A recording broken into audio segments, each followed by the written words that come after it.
ഇടുക്കി ഉപ്പുതറ കണ്ണമ്പടിയിൽ കാട്ടിറച്ചി കടത്തിയെന്നാരോപിച്ച് ആദിവാസി യുവാവിനെ കള്ളക്കേസിൽ കുടുക്കിയ സംഭവത്തിൽ വനംവകുപ്പ് ഉദ്യോഗസ്ഥരെ വിചാരണ ചെയ്യാൻ സർക്കാർ അനുമതി. ഇടുക്കി മുൻ വൈൽഡ് ലൈഫ് വാർഡൻ, മുൻ സെക്ഷൻ ഫോറസ്റ്റ് ഓഫീസർ ഉൾപ്പെടെ 10 വനംവകുപ്പ് ഉദ്യോഗസ്ഥരെ വിചാരണ ചെയ്യാനാണ് അനുമതി.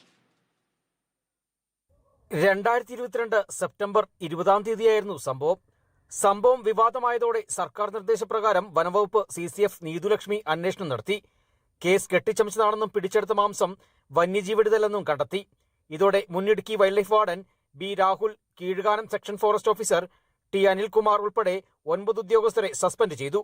സരുണിന്റെ പരാതിയിൽ 13 ഉദ്യോഗസ്ഥർക്കെതിരെ പട്ടികജാതി പട്ടികവർഗ പീഡന നിരോധന നിയമപ്രകാരം പോലീസ് കേസെടുത്തു.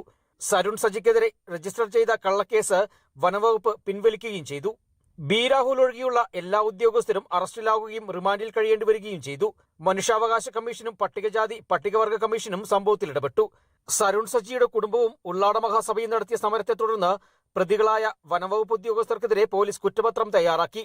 2024 ജനുവരിയിൽ പ്രോസിക്യൂഷൻ അനുമതി തേടി പോലീസ് സർക്കാരിന് കത്തു നൽകി. എന്നാൽ പ്രതികളുടെ സ്വാധീനം മൂലം 1 വർഷത്തിനു ശേഷമാണ് അനുമതി നൽകിയിരിക്കുന്നത്. Kerala vision news, Idukki.